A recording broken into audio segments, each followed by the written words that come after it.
I want to get into, okay, so let's talk about this. Help us to pick this apart if we can. And again, thank you for your service and what you're doing here, because so many people are really just Thank you. really on the fence with where do I even go with this.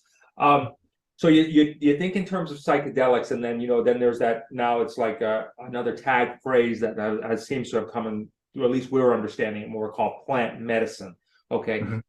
so what's, other than the fact that the obvious that one's grown from a plant, I guess, is sort of, but what's differentiating the effect? Okay, so LSD, for example, would that be considered more chemically made, if you would, or artificially made, where the, like the mushrooms, if you would, that literally is the mushrooms? I mean, is it as simple as Right. that? Absolutely. So psychedelics are just any psychoactive substance that will take you on a quote unquote trip, right? So plant medicines, the way I view it, and I'm sure a lot of people do, is that plant medicine has this holistic feel to it. So it's more of a holistic approach. LSD is actually derived, synthesized from psilocybin. So yeah, it is lab kind of synthesized, created. Mhm. But as far as plant medicines, yeah, that's a broad term, right? Because, for example, mushrooms are not a plant, they're a fungus. Oh, true. Right? Right. And there's animals like frogs, so that there's animal medicine. So it's kind of just a label to kind of encompass this whole thing before the proper vocabulary is really established. I got you. Okay, so this really is on the cutting edge of everything. So when we're Absolutely. hearing terms like plant medicine, even though this is really kind of, this is our new and upcoming way of looking at life. Okay, so plant medicine from the perspective of that. So a lot of people, and if again, if you can help clear up any misconceptions or truths on this one, a lot of people rely on plant medicines to get rid of the stuff, the programming, if you would, but also to find a deeper connection to source. Do you find one or the other, or is it really designed to do that? And what do you think, from your experience working with people, is going to be the biggest trigger that they're going to notice out of it? Hmm. Yeah, that's a great question. It really depends on the awareness of the individual. These medicines are naturally, or call them medicines, but they are naturally, uh, the true source is shamanism. And Mhm. shamanism, in the past, the shamans met the plants and the medicines and went directly to source.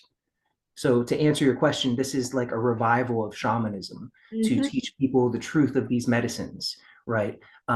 It's going to establish their connection, right? And it's going to cut out the middleman. So in the process of their own healing, yeah, if their awareness is there, it's naturally going to unfold them to deeper truths of themselves. Mhm. If someone is just starting out and, ayahuasca is like the buzzword, everybody's talking about ayahuasca. But it's also very, you hear the great side of ayahuasca, and then you also hear the absolute frightening side of ayahuasca. If somebody's starting out and they don't really know where to start, where would they start? What is your suggestion? Would they start with a mushroom, or like how does someone even begin? Right, absolutely. So for my journeyers, if they've never worked with psychedelics and they're interested in the mushroom, but they don't have a mindfulness practice, they really don't have themselves established in a way to be able to sit with themselves, Mhm. or whatever may pop up, then I introduce them to cannabis. So cannabis is a classic psychedelic, and we do cannabis psychedelic journeys. So if you mix cannabis a certain way, if you have your indica, sativa, your hybrid, and you mix them all together with CBN as well, you start to feel as if you're in a lucid dream, a waking dream. And it's a beautiful way to deal with trauma somatically. You can have a very pleasant journey. And the benefit is that you're able to come out of it. So with these other medicines like psilocybin, once you go in, you're in. Exactly. There's no turning back. Coming back. So let's talk about that for a minute. And I think that's what probably Now stops that's a you. new one that I haven't heard about, what you just said. What's that? Once you're in, you're in. No. Mixing the various cannabises with something else. You said CBN. Yeah, CBN. It's a cannabinoid like CBD. The Ah, CBN is more for sleep. So it's more advertised for sleep. But if you're able to eat it and stay awake for a little bit, it has a very pleasurable effect to it. Mhm. Cool. If you take a look in the context of the mushrooms, for example, so Yes. when people take that, they start to take it, they're off the roller coaster starting.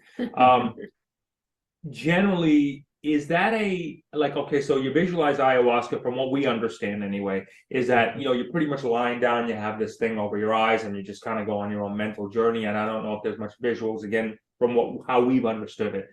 With mushrooms, is it are you out and about? Are you bebopping around, kind of walking through the forest, trees, whatever? Like, how are you doing? How are you experiencing that? And what's the most effective way for that part of it? To have a positive experience. And Yeah, that's a great question. is there a way to ensure a more positive experience? Another good question. Yeah, those are great questions. So we've kind of developed our own protocol when working with the mushroom, and that came directly from the mushroom's messaging. So all of this came from the mushroom, right? Deep in ceremony, connected with source very deeply, and it revealed all of this. So I'm out of the way. Gabe's not here. I'm just following what this all is. And for the mushroom, it's shared to approach it as building a relationship, not just a medicine, not just a one-time thing, but learning to build a relationship with this thing and really feeling what it is, knowing what it is, being able to experience it deeply, right? To have the respect for it, know the intent, and then from there being able to microdose and start to develop a regimen to feel deeper and nurture whatever is happening. And what seems to happen is that it speaks, the mushroom speaks. Unlike these other medicines, it has a voice in it. There's something there to meet up with. So if you have the awareness to really go into that space, be open enough to let your trauma pop up, get out of the way. You need to go deep enough so you can deal with all your stuff and you can be out of the way. And once you're out of the way, then you can meet this thing. And that's why we're here. We're here to help people build the relationship with this, because that's how it becomes a lifelong relationship. And when you are connected with source, you're connected with this, you become the knower. You no longer have to believe or follow or find. You are it. You're a creator. You're a knower. You get to tap in. You cut out all middlemen, right? You understand you're the healer. Your thoughts heal. You start to break the program, and Right. that's the point. That's Okay, huge. when you take the concept of Microdosing. well, yeah, I want to get there for a minute, but I want to kind of do a comparison just to help people wrap their head around this a little tighter. So let's say LSD, for example, on a scale of 1 to 10, its ability to maybe, let's say, you could guide down one way or the other, bad trip, a good trip, whatever, right? With mushrooms, does it have that same impact, or could it have that same aggressive impact of taking one down a journey of like where they don't feel like they want to go, or is it subtle, or how does that work?